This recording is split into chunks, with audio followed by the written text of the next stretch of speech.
Hello learners and welcome to Modern World 2, Week 10, Can We Trust the Numbers is the project we are working on. Okay, again, here's just a pace chart and a rundown of what we'll be working on. Hopefully you got a chance to look at the power focus areas and you've gained some information on what a totalitarian government is and some of the nations that have had totalitarian leaders and what has that meant to those nations. This week we are moving on to checkpoint number 1, and you're going to look at and continue to look at the focus areas, and the checkpoint for the week is understanding data from the Great Leap Forward, which we're going to get more into that. Okay, so if you go into the project, you'll see checkpoint number 1, and then this is what it's going to look like for what you're turning in. There's going to be some questions. It says how, when, and why should we trust the numbers? And you're going to use the information and the evidence from the documents you've read, looked at, and you're going to reflect on these questions. That's what will get turned in. So checkpoint number 1, dig into the historical example of the Great Leap Forward, and you will get some more information on what that is, to look at different sets of data from the same historical topic and start to connect how bias in data, statistics, and numbers are all related. After questioning and analyzing the documents through reading strategies, work on answering the supporting question and integrating evidence into your answer. So that is a mouthful, but essentially you will be learning about the Great Leap Forward happening in China, where essentially the government thought it would be a good idea to really focus on factories, but it ended up backfiring, and you're going to learn about that. I included some readings and some videos and some different things to help you, and you're going to look at some of the numbers and some of the bias in the Great Leap Forward and some things that were kind of hidden. So that is what you'll look at today. So I can successfully understand how statistics can be misleading. So here are some key definitions that you will want to know for this checkpoint and project. Statistics, they're a fact or piece of data from a study. It's usually a large quantity of data.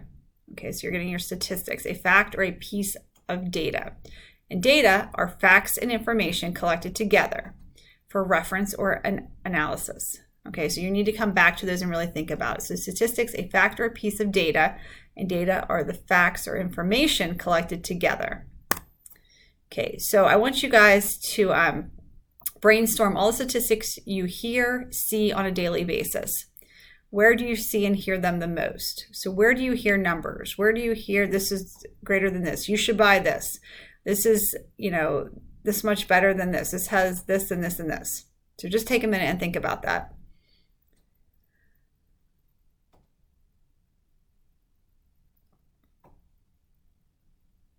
Okay, so hopefully you thought of maybe even just the television, maybe even the news. You're hearing statistics on this is what happens if you go to this school or that school, or if you do this, this is going to lead to this. And how do statistics or data influence how you make decisions? Do you look at data?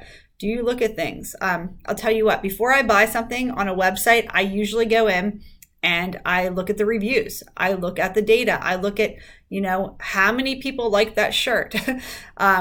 Did it turn out that the shirt lasted a while? Did it look nice? Like, I look at the statistics, and the data, the numbers. They pull everyone's reviews together and they make that for me to look at. So do I trust something more or less?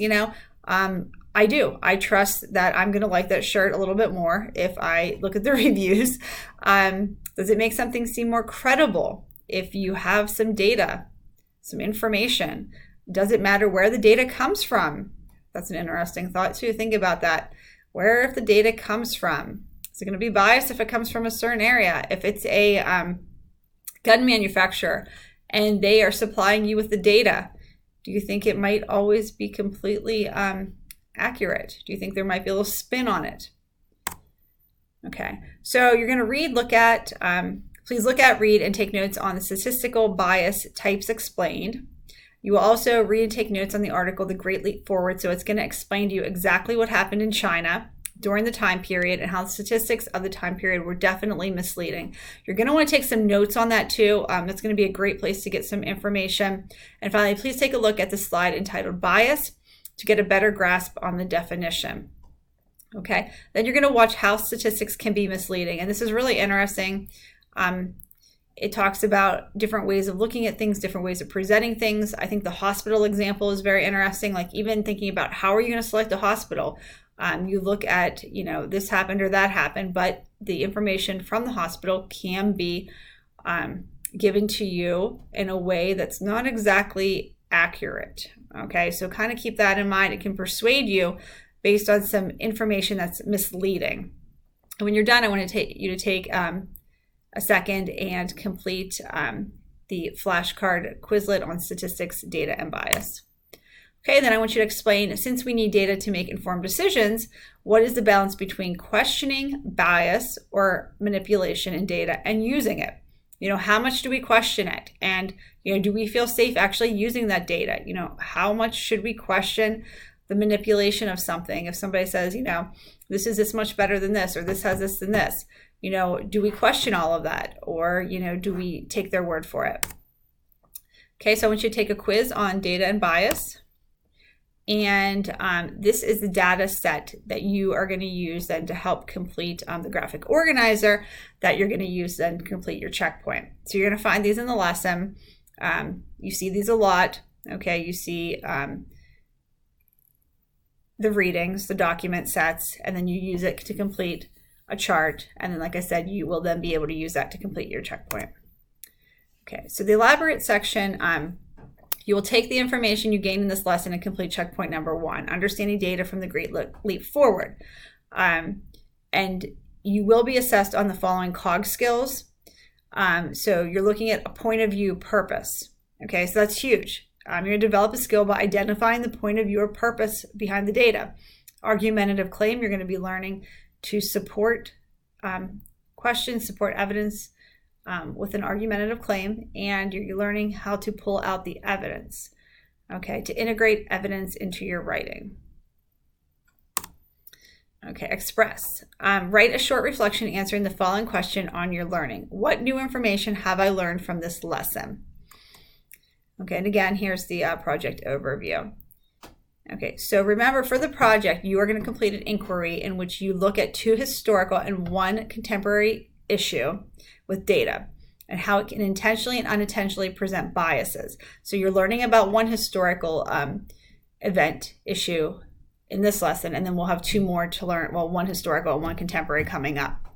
You're going to look at the data, and it can be it can differ based on who reported the data, what was considered in reporting them, what motivation or key message was important to the group or individual reporting them, how and why were they manipulated. So after exploring the different examples, you're going to answer the compelling question of the inquiry: how, when, and why can we trust numbers? Then you're going to find an issue that you care about, which has data and statistics relevant to it already existing. You're going to learn to manipulate and represent that data in different ways. And we'll get more into this. So just keep that in mind, that there is bias out there. There are statistics out there. Who do we trust as we go through this lesson? Okay, so the parts of the project, like I said, we're looking at the Great Leap Forward this week, and then you'll have 2 more historic counts, and then you'll be able to apply yourself. Okay, COG skills, we kind of just talked about this too. Inquiry is a huge one with an argumentative claim and evidence.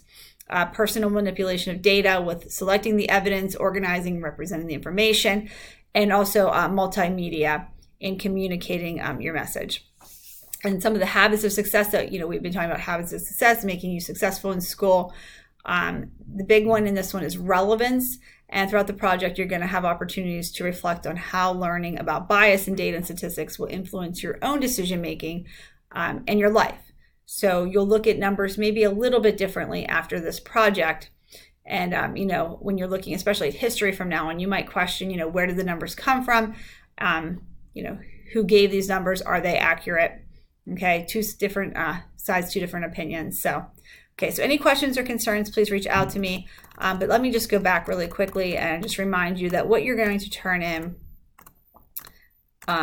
will be this checkpoint. So after you go through and learn about the Great Leap Forward, after you learn all about statistics and data and watch the videos, you're going to go through, and this is what you will turn into me. The compelling question: how, when, and why should we trust the numbers? Okay, so hopefully everything makes sense. If not, please reach out to me. Any questions? If not, you have a wonderful, productive week. Thanks. Bye.